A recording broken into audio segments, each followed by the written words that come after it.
Marie est la première porteuse de bonnes nouvelles, cette Marie-Madeleine. Donc c'est un immense trésor qui lui a été confié. Et qu'en a fait l'Église? Alors c'est vrai que c'est un peu triste parce que je fais toujours observer avec une certaine aigreur, mais on peut réviser ce problème assez aisément, qu'au matin de Pâques, de façon très étrange, on lit le texte de Jean dans lequel Pierre et Jean montent au tombeau, alertés par Marie-Madeleine sur le fait que le corps n'est plus au tombeau, et puis le texte s'arrête et Pierre et Jean, donc on nous dit Jean, il vit, il crut, on ne sait pas très bien quoi, et puis ils rentrèrent à la maison.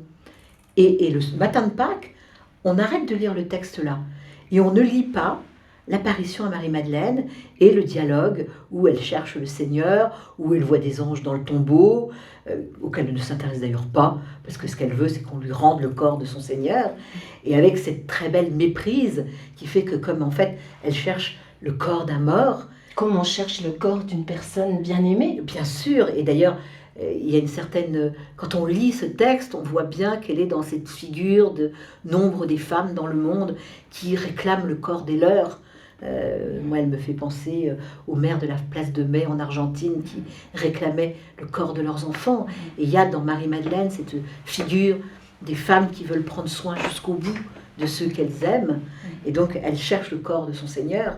C'est ce qu'elle dit aux anges, d'ailleurs, elle se fiche des anges. Absolument, ça ne l'émeut pas du tout. Ce qu'elle veut, c'est le corps de son Seigneur. Et quand elle le demande au jardinier, elle est tellement aveuglée par son chagrin qu'elle ne reconnaît pas le jardinier. Elle va seulement le reconnaître quand il va dire son nom. Et ce texte magnifique, ce texte dans lequel Jésus annonce effectivement qu'il est vivant, va dire à mes frères, mon Père, votre Père. Enfin, il y a une richesse extraordinaire dans ce texte de Saint Jean, et je ne sais trop pourquoi, ou je ne veux pas trop savoir pourquoi, au matin de Pâques, dans la liturgie catholique, on ne lit pas la suite de ce texte, on ne lit pas cette rencontre de Jésus avec Marie-Madeleine, donc, mais on peut la lire. Hein, Oui, mais alors pourquoi est-ce qu'on a peur de lire la suite? Est-ce que ça dérange? Alors, dire oui, le fait que c'est compliqué de dire que dans une église qui nous dit, à nous les femmes, que Jésus a confié les choses aux hommes, il y a une sorte d'évidence que, non, il a confié l'essentiel aux femmes. Donc, je ne veux pas accuser ceux qui font les choix liturgiques, ils les ont fait il y a 50 ans, d'avoir manipulé les textes, mais c'est comme si, au fond, il était plus important de mettre en scène Pierre et Jean, plutôt que de mettre en scène Marie, la femme, celle à qui est confiée la bonne nouvelle. Et effectivement, ça a un côté troublant, parce qu'il y a là de quoi, largement, de quoi donner de la dignité aux femmes. Enfin, dire aux femmes... Alors, pas tant parce qu'elles sont femmes, mais parce qu'on voit bien qu'il y a dans cette affaire de résurrection des hommes et des femmes, et qu'ils sont, je dirais, unis. Alors, je termine à propos de cette histoire de résurrection, que moi j'aime lire l'histoire des pèlerins d'Emmaüs, qui est une autre narration de la résurrection, qui est faite dans Saint Luc, dans lequel 2 pèlerins cheminent vers Jérusalem, et on nous dit que l'un s'appelle Clopas, et on ne nous dit rien de l'autre. Et en revanche, on sait dans un évangile qu'au pied de la croix, il y a une femme de Clopas. Et moi, il me plaît de penser que les 2 pèlerins d'Emmaüs qui cheminent étaient en fait Clopas et sa femme, et que c'est eux 2 qui reçoivent cette révélation. Voilà, mais nous marchons avec lui, notre cœur était tout brûlant, et que ce sont déjà ce couple. Et d'une certaine façon, on n'a pas voulu le savoir, ou on l'a oublié. Mais vous savez, c'est assez courant, parce que dans Saint Paul, citant des noms de responsables de communauté, cite le nom d'apôtres dans l'église de Rome, et un des 2, Aquila, est Junias, et Junias est de toute évidence un nom féminin, donc elle est qualifiée comme apôtre. Et en fait, on a très récemment, au cours du 19e siècle, transformé son nom pour en faire un nom masculin. Comme si on ne pouvait pas admettre que Paul ait appelé apôtre une femme. Donc il y a là une vraie difficulté sur la question des femmes. Alors, je vais aller plus loin. Pourquoi en fait ça devient difficile? C'est On parce a que, peur qu'elle leur fasse de l'ombre. oui, je pense qu'il y a des habitudes dans l'Église catholique qui est que les choses du culte, les choses de l'organisation de l'Église appartiennent de droit divin aux hommes, Mhm. et que quand des femmes se baladent, elles sont comme un chien dans un jeu de quilles, enfin, Mhm. Elles font de la décoration. comme un cheveu sur la soupe, elles n'ont pas à être là, Mhm. elles dérangent. Donc au fond, on essaie de les pousser sur les bords, voire de transformer leur nom pour en faire des hommes, Mhm. parce qu'on ne sait pas très bien quoi en faire. Mhm. Donc voilà, il est temps de faire Mhm. quelque chose des Mhm. femmes, Mhm. il est temps que les femmes fassent quelque chose, parce que il me semble que on serait bien mieux dans l'Église à être hommes et femmes ensemble Mhm. pour porter la bonne nouvelle. Donc elles ne sont pas décoratives, hein, elles sont fondamentales. Et on est tous et toutes invités à relire les évangiles à la lumière de ce que vous venez de nous dire, à rechercher derrière chaque femme une histoire et un lien. Alors c'est vrai que traverser les évangiles en regardant ce qui se passe entre Jésus et les femmes est extrêmement instructif, et c'est aussi instructif sur Jésus. Parce que c'est pas seulement pour faire du militantisme féminin, c'est aussi parce que quand on fait cette lecture, on découvre une figure de Jésus qui est une figure qui est extrêmement attentive, extrêmement bienveillante. Jésus se penche sur les femmes, il les touche au sens physique du terme, il se laisse toucher au sens figuré et au sens réel. Et donc au fond, la lecture des évangiles par le biais des femmes fait surgir une figure de Jésus qui est extrêmement humain. Et au fait, d'une certaine façon, moi, il me fait, cette lecture me fait aimer Jésus.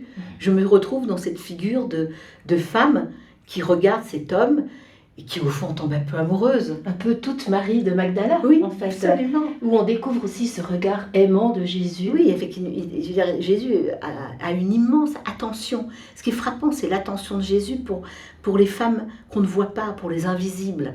Par exemple, il voit une scène où il y a une pauvre petite veuve qui dépose un sou dans le trésor du temple.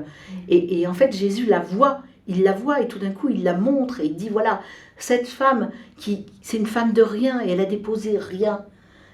Et en fait, il la loue en disant, elle a déposé son nécessaire, alors que les autres qui ont mis des grosses sommes n'ont déposé que le superflu. Il y a une autre scène où il voit la petite troupe des disciples s'apprête à entrer dans la ville de Naïm, et il y a le cortège funèbre d'une veuve qui va porter son enfant en terre. Et Jésus, elle ne lui demande rien. Au fond, ils auraient pu passer sans se voir. Et Jésus voit la détresse de cette femme qui est déjà veuve, donc qui n'a plus l'appui d'un homme. Et à cette époque-là, c'est extrêmement grave. Et qui vient de perdre son dernier soutien, qui est celui de son fils. Et c'est Jésus qui va aller vers les porteurs du linceul et qui va poser la main, et le fils va se redresser comme une annonce de la résurrection. Mais au fond, ce qui vient d'abord, c'est cette attention de Jésus, c'est ce regard posé sur la situation de cette femme, c'est cette intelligence de la situation. Et voilà, donc en fait, les invisibles deviennent visibles dans le regard de Jésus. Donc Jésus nous fait exister, nous femmes, comme il fait exister tout un chacun. Et dernière question, Christine Pedotti, quelle devrait être la juste place des femmes dans l'Église ?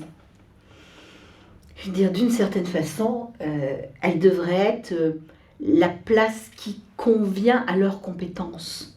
Je veux dire qu'il y a des femmes théologiennes, il y a des femmes savantes, il y a sans doute des femmes qui savent très bien prêcher, il y a sans doute des femmes qui sont bonnes pour célébrer. Il y a Marthe et Marie. Voilà, mais je veux dire, en fait, moi je pense que cette Église se porterait mieux si elle choisissait les uns, les unes et les autres en fonction de leur charisme, de leur savoir-faire, de leur désir aussi, de ce qu'elles ont envie de faire. Parce que dans l'Église, dans cette Église catholique, le désir des femmes n'existe pas. Il y a des femmes qui ont envie de s'occuper de la liturgie, de s'occuper, donc, au fond, d'être prêtres. Ça n'existe pas. On dit ça n'existe pas. Vous ne pouvez pas être appelé par Dieu. Les hommes nous disent le Seigneur m'a appelé. les femmes, on dit non, ça n'est pas possible. Je m'étonne. Je veux dire, qui t'a posé pour être juge de la vocation de ta sœur? Qui est là pour dire non, telle, elle ne peut pas être même diacre? Alors, je veux dire, quand on voit les femmes qui font des onctions sur les pieds de Jésus, qui à la veille de sa mort, par exemple, si on regarde les textes de près, ces textes ont une structure sacramentelle qui est évidente, j'ai envie de dire qui crève les yeux. Alors comme souvent les choses qui crèvent les yeux, ça nous empêche de voir. Mais quand je vois aujourd'hui qu'une femme ne peut pas célébrer l'onction des malades, alors que les seules qui célèbrent une onction dans l'Évangile, ce sont des femmes, je m'interroge. Je vois bien qu'il y a là des ouvertures, des possibilités, sans faire violence à quoi que ce soit. Je veux dire, lire les textes avec intelligence, les lire comme étant toujours neufs, toujours nous racontant une histoire pour demain. Les textes ne sont pas là pour nous permettre de conserver un musée du christianisme. Les textes, ils sont là pour nous faire ouvrir les pages de demain, pour nous faire inventer le monde de demain. Et il me semble que dans le monde de demain, si on veut annoncer l'évangile, si on veut annoncer la nouveauté de la bienveillance d'un Dieu à l'égard de l'humanité, il faut le faire hommes et femmes ensemble. Ça, c'est la profonde conviction que j'ai. Il me semble qu'aujourd'hui, dans l'Église catholique, qui est ma maison, que je ne, si je suis critique, c'est pas pour autant que je m'en éloigne. Je veux dire que dans ma maison catholique, dans laquelle il y a un trésor à annoncer, eh bien, ce trésor, il est entre les mains de tous et toutes, des hommes et des femmes. Et il est à partager avec les hommes et les femmes de la terre. Donc moi, je poserais la question aux hommes qui confisquent ce travail en disant, est-ce que vous êtes sûr que vous le faites assez bien pour vous priver de l'aide des femmes ?